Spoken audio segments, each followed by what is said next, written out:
नमस्कार दोस्तों। BSHPCL जो बिहार में टेक्नीशियन पदों के लिए जो बम्पर वैकेंसी आई है उसी के लिए प्रीवियस ईयर का हम एमसीक्यू सारा क्वेश्चन हल करा रहे हैं। आज बैच 3 स्टार्ट करने जा रहे हैं। बैच 3 मतलब जो 3/11/2018 को एग्जाम हुआ था उसमें तीसरा शिफ्ट, एक दिन में 3 शिफ्ट में एग्जाम होता है। तो पहला जो एग्जाम होता है, पहला शिफ्ट में बैच 1, दूसरा शिफ्ट में बैच 2 और तीसरा शिफ्ट में बैच 3। तो 3/11/2018 में जो तीसरा शिफ्ट का एग्जाम हुआ था उसका हम स्टार्ट करने जा रहे हैं। तो आइए देखते हैं पहला क्वेश्चन। क्या है पहला क्वेश्चन कि बहुत बड़े वृत्त बनाने के लिए निम्नलिखित में से किस कंपास का प्रयोग किया जाता है। पहले तो कंपास का प्रयोग वृत्त बनाने में किया जाता है। कंपास बहुत प्रकार के होते हैं, छोटे वृत्त, बड़े वृत्त, चाप, कोण, सब प्रकार के एंगल उंगल जितना भी होता है सब बनाने के लिए।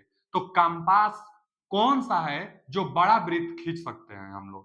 तो बड़ा वृत्त खींचने के लिए बीम कंपास का प्रयोग करते हैं। बीम कंपास का प्रयोग बड़ा वृत्त खींचने के लिए। और बो कंपास और जो ड्रॉप कंपास है, ये हम बताए थे पीछे कि छोटे आकार के वृत्त मेजर करने के लिए प्रयोग किया जाता है। हम फिगर भी दिखाए थे। अच्छा, बीम का फिगर कैसा होता है देख लीजिए। बीम का जो जो बीम का फिगर होगा, इसमें एक बीम होता है। ये जो टोटल लंबा वाला जो पोर्शन है ना, इसी को हम लोग बीम कहते हैं। अपनी आवश्यकता अनुसार, अच्छा इसी में पेंसिल लगी होती है।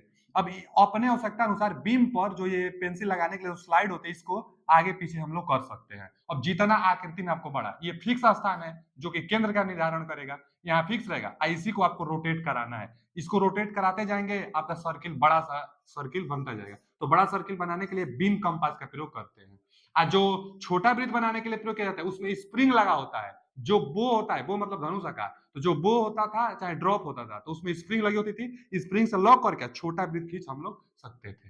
तो ये बीम कंपास है जो बड़ा वृत्त खींचने में प्रयोग किया जाता है। आगे है कि किस प्रकार के इंसुलेशन सिस्टम में अधिकतम तापमान, देखिए क्या दिया कि परिचालन अधिकतम तापमान के अनुसार मानक या नियम है। उसका फुल फॉर्म दिया है कि नेशनल इलेक्ट्रिकल मैन्युफैक्चरर्स एसोसिएशन के वर्गीकरण द्वारा रेट किया जाता है। ठीक है जी। पूछा क्या है सवाल अब है कि क्लास बी इंसुलेशन में अधिकतम परिचालन तापमान कितनी होती है।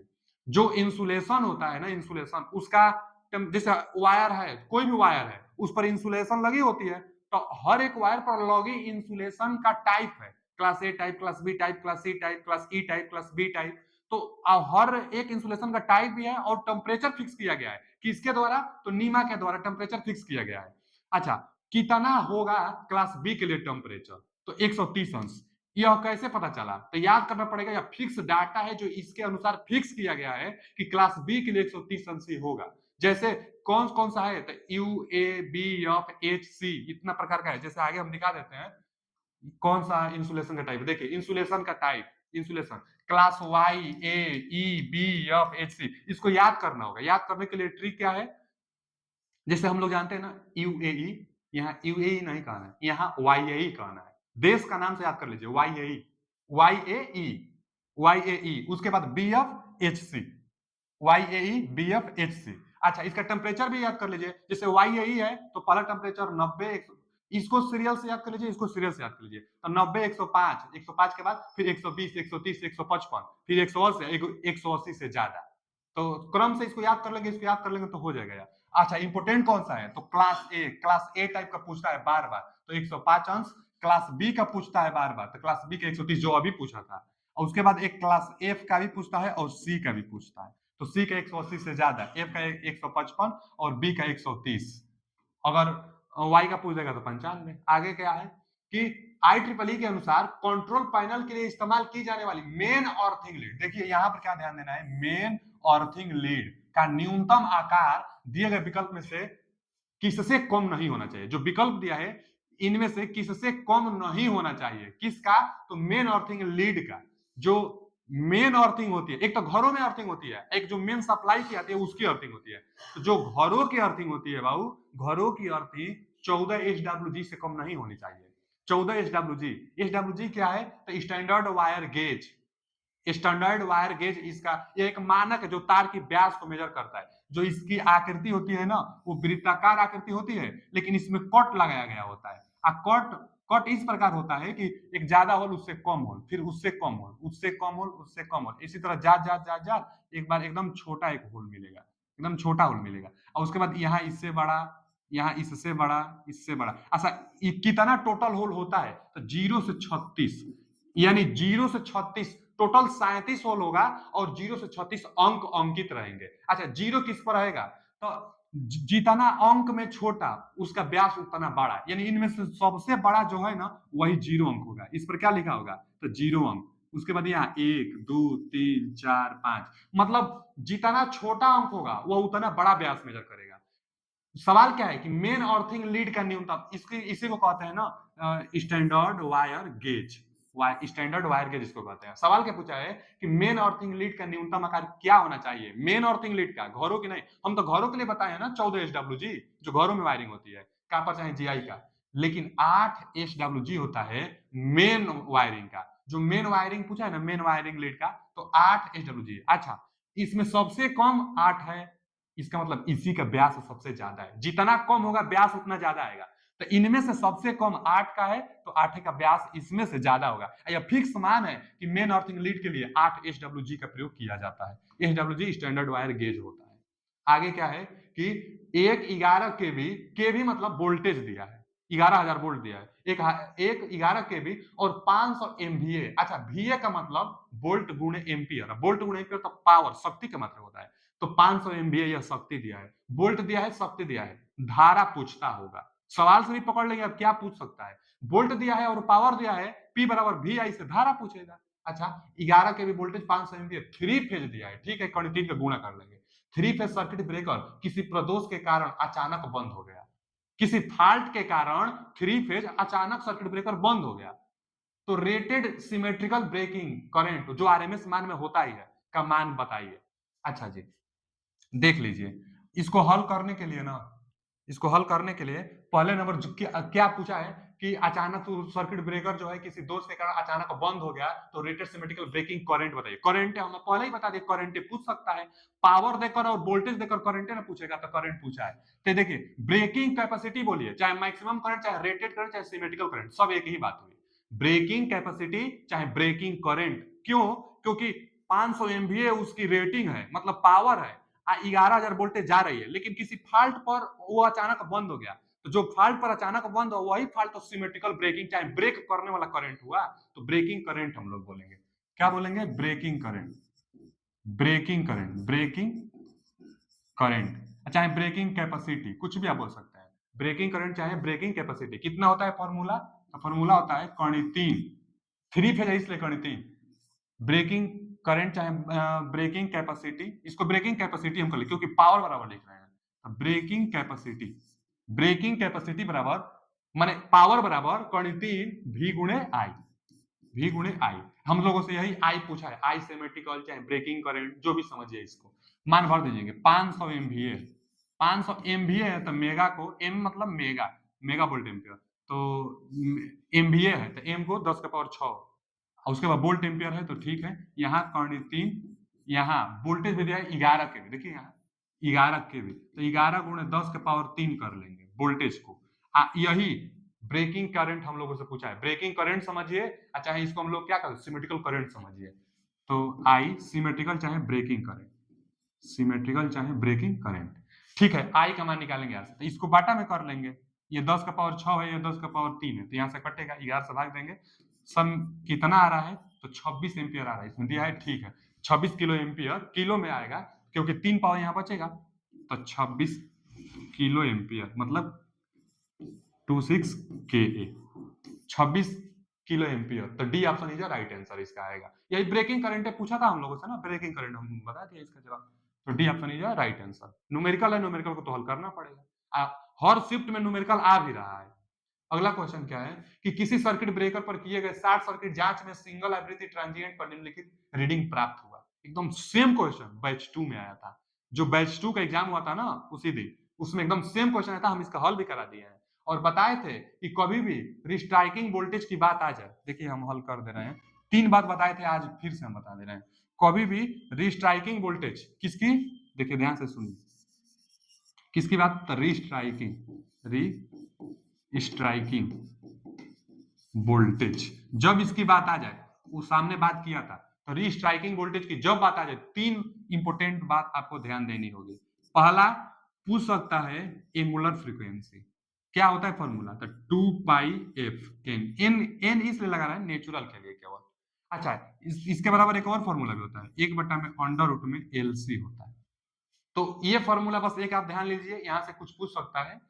और क्या पूछ सकता है ये नहीं पूछेगा तो आवर्तकाल पूछ सकता है। आवर्तकाल बराबर क्या होता है? तो पाई√में LC। आवर्तकाल आपसे पूछ सकता है, तो पाई√में LC। अच्छा, नहीं तो एक चीज और, नेचुरल फ्रीक्वेंसी पूछ सकता है। नेचुरल फ्रीक्वेंसी तो यह 1/2T। अच्छा, आप निकाल भी सकते हैं ये टी आवर्तकाल और नेचुरल फ्रीक्वेंसी में संबंध आप निकाल सकते हैं यहाँ से। आप इसको दोनों को भाग दे दीजिए, देख लीजिए 2 पाई पाई पाई कटेगा तो √में LC करके ये आ जाएगा। यहाँ से एल से ये वाला चाहे फॉर्मूला लगा लीजिए, ऑटोमेटिक आपको यही संबंध मिलेगा, तो ये संबंध मिल जाएगा। इसमें भी यही पूछा है कि प्राकृतिक आवृत्ति कितनी, यही पूछा है सी ऑप्शन। यही तीनों में से कोई ना कोई एक पूछता है। जब जब रिस्ट्राइकिंग वोल्टेज की बात करेगा तो हम ये फॉर्मूला लगा दे रहे हैं प्राकृतिक आवृत्ति के लिए। और टी का मान भी दिया होगा, देखिए 40 माइक्रोसेकंड। पीक रिस्ट्राइकिंग वोल्टेज तक पहुंचने का समय 40 माइक्रोसेकंड है। तो यहाँ 40 आप रख देंगे, 40 गुने 80 हल करेंगे, यह पीछे लगाए भी हम है तो 12.5 किलो हर्ट्स, 12.5 किलो हर्ट्स आएगा। यहाँ पर दम बस मान भरिए, तुरंत लगा लीजिए, 40 माइक्रोसेकंड दिया है। यह क्वेश्चन पीछे आ चुका था, 12.5 किलो हर्ट्ज इसका जवाब है। अगला क्वेश्चन क्या है कि G series miniature circuit breaker, miniature circuit breaker को शॉर्ट में एमसीबी कहते हैं। तो एमसीबी का फुल फॉर्म है मिनिएचर सर्किट ब्रेकर। तो जी सीरीज एमसीबी का इस्तेमाल निम्नलिखित में से किस उपकरण की सुरक्षा के लिए किया जाता है? देखिए 3 प्रकार का एमसीबी आता है, हम तीनों प्रकार को आपको बता देते हैं। कौन कौन 3 प्रकार है भैया? तो पहला तो चलिए जो दिया है वही हम बता दे रहे हैं, जी सीरीज, जी सीरीज एमसीबी, ठीक है। एक और है, उसको कहते हैं L series, L series MCB, ठीक है। एक और है, उसको हम लोग कहते हैं जी सीरीज एल सीरीज। एक है डीसी मोटर, चाहे DC series motor, DC series motor हम लोग कह सकते हैं। तो डीसी सीरीज मोटर कौन सा है? तीसरा जो है डीसी सीरीज मोटर एमसीबी। अच्छा, ये तीनों क्या एमसीबी है? हाँ, तीनों का तीनों एमसीबी है। लेकिन कौन सा एमसीबी किसके लिए प्रयोग करते हैं? तो जी सीरीज जो एमसीबी होगा यह इंडक्टिव लोड के लिए प्रयोग करते हैं। किसके लिए? तो इंडक्टिव लोड। इंडक्टिव लोड कौन कौन सा है? इंडक्टिव लोड जैसे मोटर है, मोटर जो होता है ना इंडक्टिव लोड होता है। चाहे एसी है, air conditioner, AC inductive load आता है। तो इंडक्टिव लोड के तहत ये जैसे पूछ देगा एसी में कौन सा एमसीबी का प्रयोग करते हैं, तो जी सीरीज एमसीबी का प्रयोग करते हैं। और रजिस्टिव लोड में एल सीरीज का। रजिस्टिव लोड जब बात करेगा तो किसका? एल सीरीज का। रजिस्टिव में कौन सा लोड आएगा? तो जर्नल लाइटनिंग व्यवस्था, चाहे उसके लिए गीजर आता है, गीजर के पास सामान्य प्रकाश जो व्यवस्था होती है ना, तो गीजर, चाहे इंडक्शन, इंडक्शन तो इंडक्टिव लोड है, इंडक्शन वाला इंडक्टिव लोड है, इसलिए इंडक्टिव लोड आ जाएगा जी सीरीज में। जो हीटर वोटर होता है, चाहे जनरल सामान्य लाइट होती है, चाहे गीजर होता है, हीटिंग एलिमेंट जितना होते हैं वो रजिस्टिव लोड जितना होती है सब एल सीरीज एमसीबी में आती है। और डीसी सीरीज एमसीबी में क्या आता है? तो लोकोमोटिव, जो ट्रैक्शन, जो रेलवे सिस्टम व्यवस्था होती है उसमें जो मोटर लगी होती है, उसके लिए डी सीरीज मोटर एमसीबी का प्रयोग किया जाता है। यह एक एमसीबी का टाइप्स है जो कि लोकोमोटिव में। सवाल यही पूछेगा कि डी सीरीज एमसीबी का प्रयोग किसके लिए किया जाता है? ऑप्शन में दिया रहेगा लोकोमोटिव, तो हम लोग मारेंगे कि लोकोमोटिव के लिए डी सीरीज मोटर एमसीबी का प्रयोग किया जाता है। यहाँ क्या पूछा है कि जी सीरीज एमसीबी पूछा है। जी सीरीज एमसीबी का प्रयोग कहा, तो जी सीरीज हम अभी बताएं, G series inductive, inductive electric iron क्या है? रजिस्टिव लोड है। गीजर क्या है? रजिस्टिव लोड है। हीटर क्या है? रजिस्टिव लोड है, जो कि एल सीरीज इन तीनों के लिए प्रयोग होगा, इन तीनों के लिए एल सीरीज प्रयोग होगा।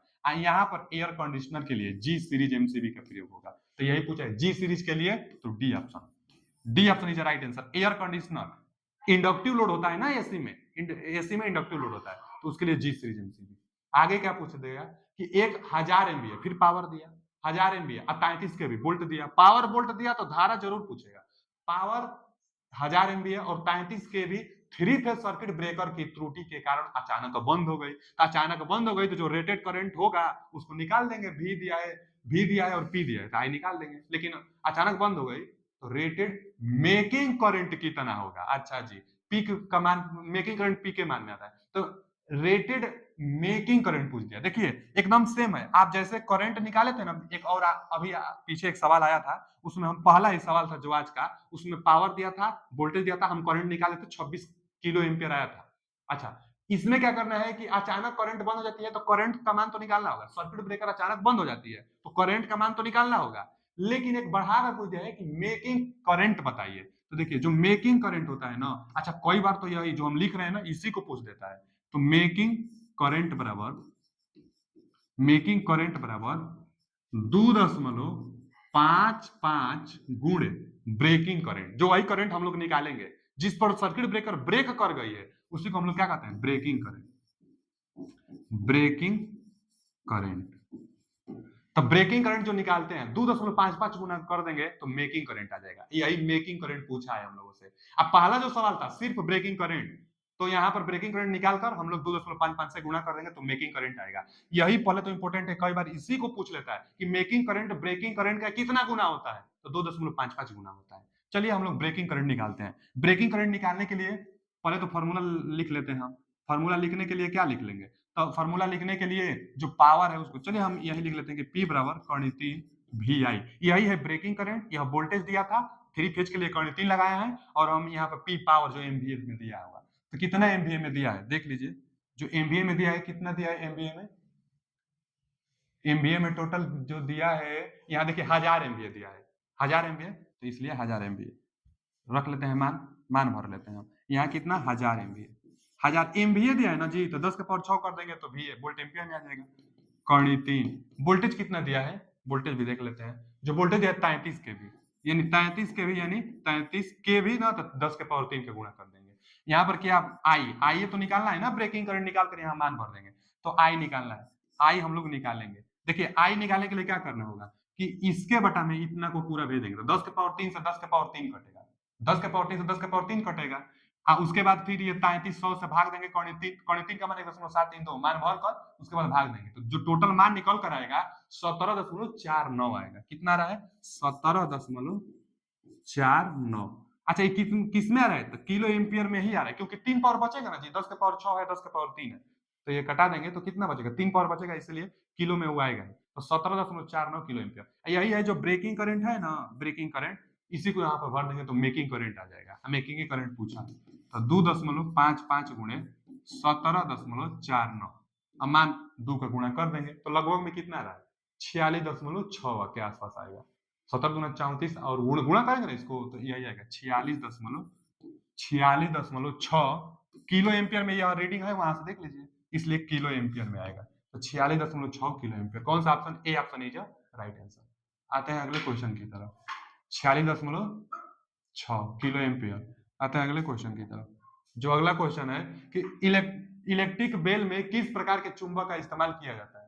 इलेक्ट्रिक बेल में किस प्रकार के चुंबक का इस्तेमाल किया जाता है, देखिए इलेक्ट्रोमैग्नेटिक, जो इलेक्ट्रोमैग्नेट होता है ना, इलेक्ट्रोमैग्नेट, इसी का प्रयोग किया जाता है इलेक्ट्रिक बेल में। इलेक्ट्रिक बेल क्या होता है कि उसमें इलेक्ट्रिक बेल जो घर होता है उसके दरवाजे के बाहर नहीं लगी रहती है बेल, तो उसमें एक पुश बटन होता है। जैसे पुश बटन को जब दबाएंगे आप तो एक आवाज निकलती है, तो कैसे आवाज निकलती है, देखिए यहाँ पर मान लीजिए कि एक बेल लगा होगा बाजने के लिए, और यहाँ पर ना एक आयरन का टुकड़ा होगा, इसी पर अटैच होता है, इस पर आवाज, इस पर मतलब चोट देने के लिए। यहाँ पर एक ना क्वाइल होगी जो कि मैग्नेटाइज करने के लिए, यहाँ पर एक क्वाइल होगी जो मैग्नेटाइज करने के लिए। अब क्या होगा कि इसी को ना सप्लाई दिया जाएगा, इसको चलिए हम बैटरी से चाहे चाहे बैटरी से कहिए चाहे एसी सप्लाई से इसको सोर्स दीजिए।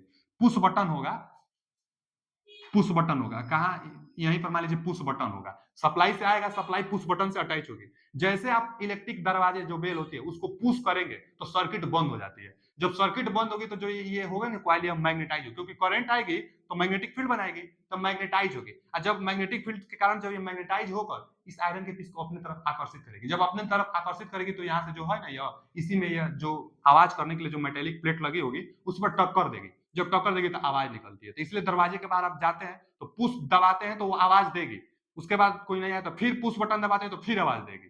तो किस पर काम करता है, जो मैग्नेट होता है इलेक्ट्रोमैग्नेट, क्योंकि सप्लाई से मैग्नेटाइज होकर इसको आयरन के पीस को अपने तरफ आकर्षित करता है, तो इलेक्ट्रोमैग्नेट होता है, इलेक्ट्रोमैग्नेट सप्लाई से, इलेक्ट्रोमैग्नेट से यह मैग्नेटाइज होकर इलेक्ट्रिक जो बेल होती है कार्य करती है। आगे कि एक 4 पोल वाले डीसी जनरेटर में लैप वाउंड आर्मेचर है जिसमें 50 स्लॉट है। ठीक है, पहले तो लैप वाउंड है, वेव और लैप दो प्रकार की वाइंडिंग होती है, तो यहाँ पर कौन सा है, लैप है। अच्छा वेव जो वाइंडिंग होती है उसमें जो आर्मेचर पाथ की संख्या होती है वो 2 होती है। जो लैप बाउंड है, जो लैप बाइंडिंग होती है, जो लैप बाइंडिंग में ए बराबर पी होता है, माने पैरेलल पाथों की संख्या पोलों की संख्या के बराबर रखी जाती है।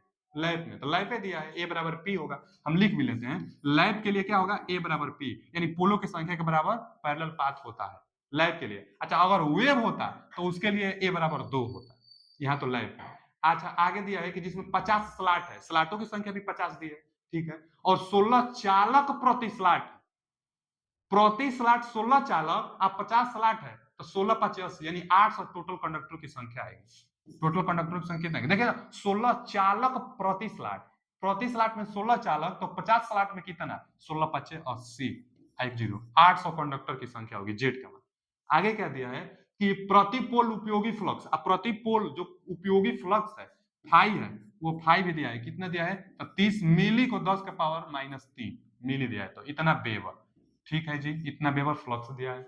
240 वोल्ट का ईएमएफ उत्पन्न करने के लिए ईएमएफ उत्पन्न कराना होगा कितना, 240, 240 वोल्ट ईएमएफ उत्पन्न कराने के लिए मशीन को निम्न में से किस विकल्प पर चलाना चाहिए। अच्छा, देखिए जो फॉर्मूला जानेगा वो आसानी से निकाल लेगा। फॉर्मूला क्या होता है, तो जो फॉर्मूला होता है ईबी बराबर, ये कौन सा है, ये क्या है, मोटर है कि जनरेटर है, इसको देख लेते हैं। दोनों में सेम फॉर्मूला आता है, मोटर में बस बैक ईएमएफ होगा, तो बैक ईएमएफ तो यहाँ पूछा नहीं है, उत्पन्न कराने के लिए जनरेटर है, ठीक है, तो फॉर्मूला क्या होता है, फॉर्मूला को हम लोग देख लेते हैं। जो फॉर्मूला होगा ईबी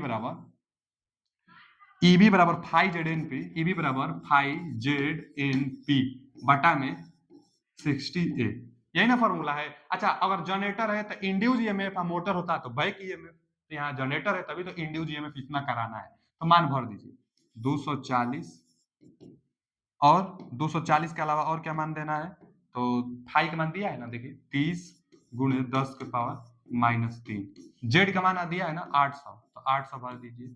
एन स्पीड का मान दिया है ना, स्पीड, अच्छा स्पीड कितना स्पीड से चलाना चाहिए यही तो पूछा है, तो स्पीड निकालना है।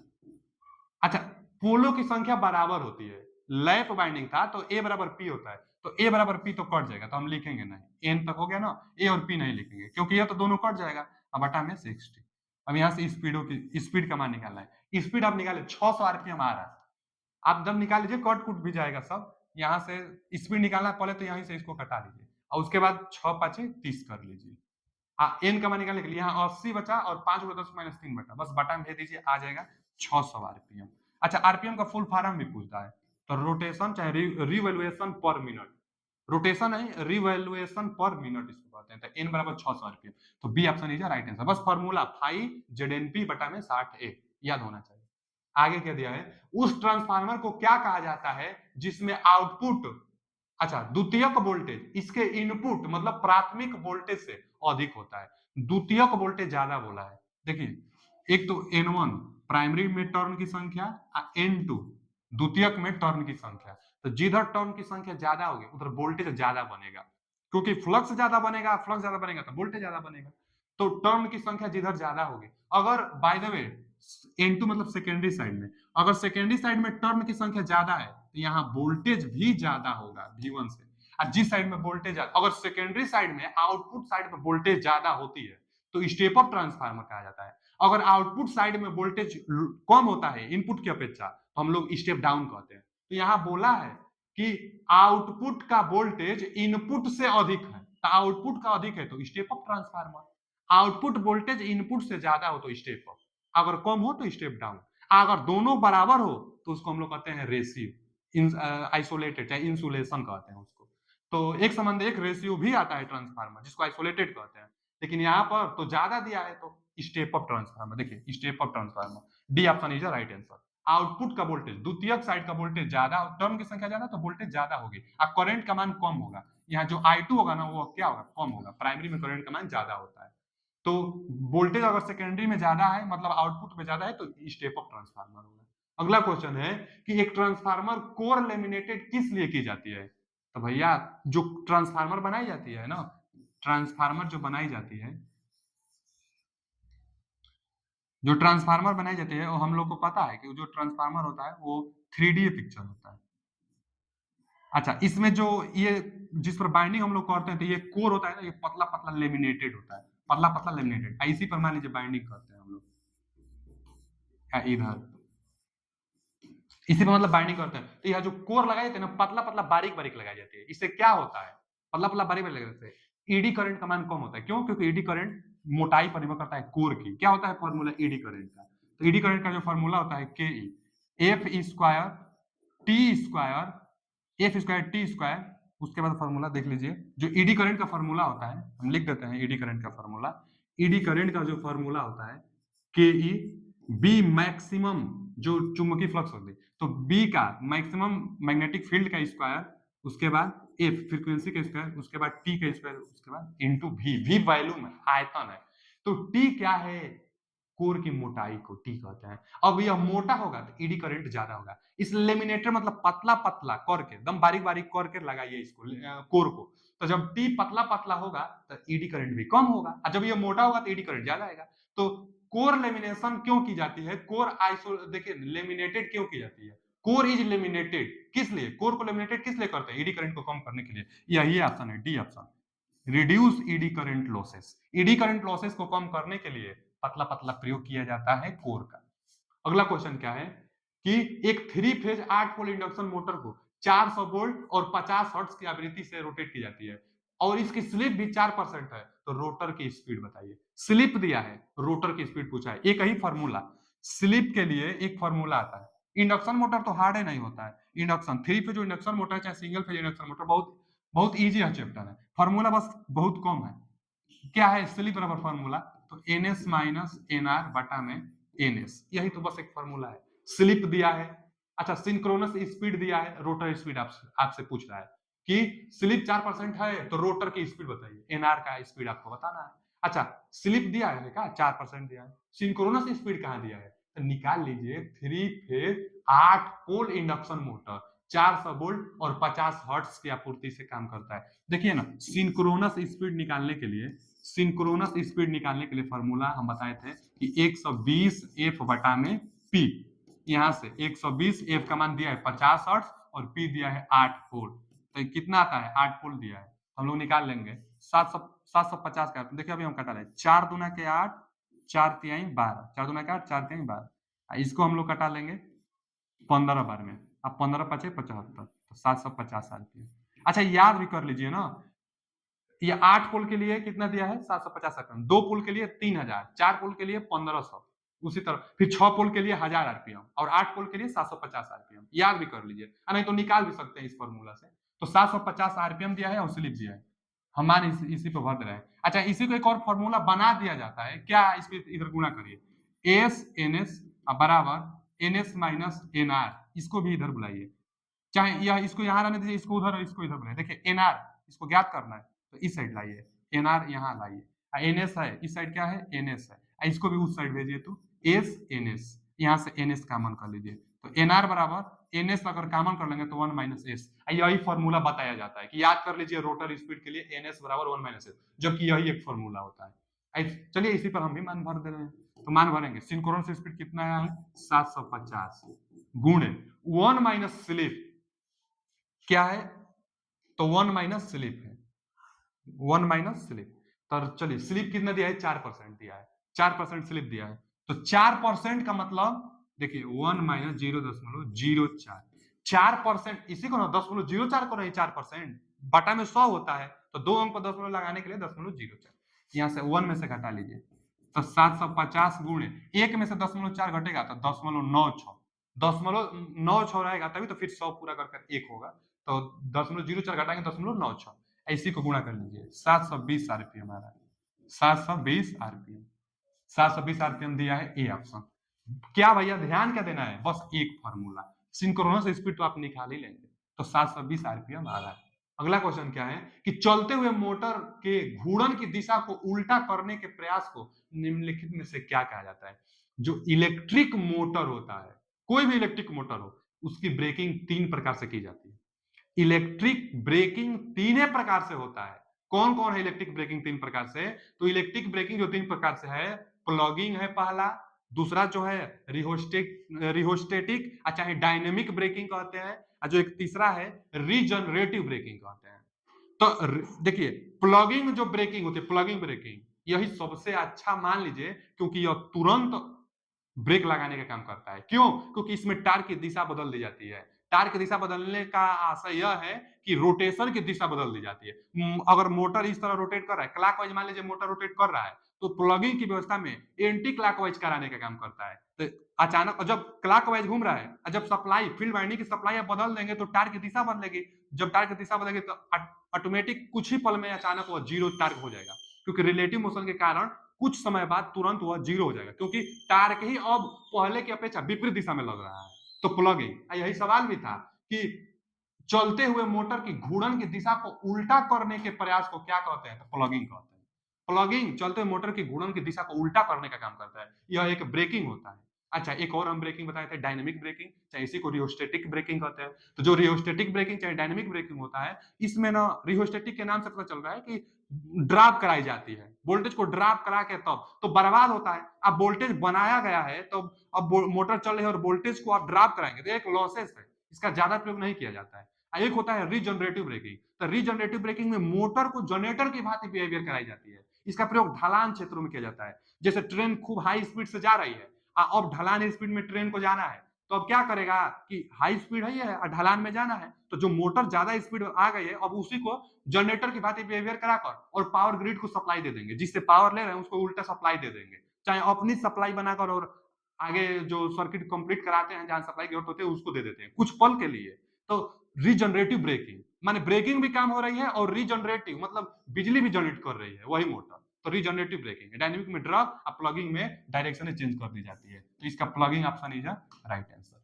अगला क्वेश्चन क्या है कि three phase squirrel cage induction motor का प्रमुख भाग का नाम क्या है? कोई भी मोटर हो भैया, उसमें दो प्रमुख भाग होते हैं, एक होता है स्टेटर और दूसरा होता है रोटर। तो इंडक्शन मोटर का प्रमुख भाग बोथ स्टेटर एंड रोटर, तो इंडक्शन हो चाहे कोई भी मोटर हो, स्टेटर और रोटर प्रमुख भाग होते हैं। अगला क्वेश्चन क्या है कि इंडक्शन मोटर की परिचालन गति।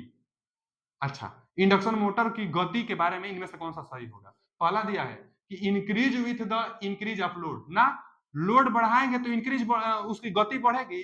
पूछा है कि ऑपरेटिंग स्पीड, ऑपरेटिंग स्पीड मतलब जो अच्छा आप एन इंडक्शन मोटर की ऑपरेटिंग स्पीड क्या होगी?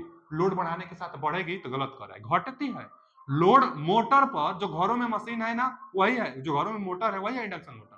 तो लोड बढ़ता है तो स्पीड कम ना होता है। पहला ऑप्शन बोल रहा है कि increase with increase of load, load बढ़ाएंगे तो स्पीड बढ़ेगी, गलत है। ये डी ऑप्शन देखिए, डी ऑप्शन सही है। Decrease slightly with the increase of load, जब आप लोड को बढ़ाएंगे तो धीरे धीरे उसकी स्पीड कम होगी। डिक्रीज स्लाइटली, स्लाइटली मतलब धीरे धीरे कमी होगी। किसमें? तो लोड बढ़ाएंगे तब। अच्छा किस पर? तो उसकी गति पर। गति पर क्या प्रभाव पड़ेगा? तो घटेगा लोड बढ़ाने के साथ। तो D option is right answer induction motor के लिए था। अगला क्वेश्चन कि थ्री फेज इंडक्शन मोटर में वृत्त आरेख, वृत्त का व्यास क्या दर्शाता है?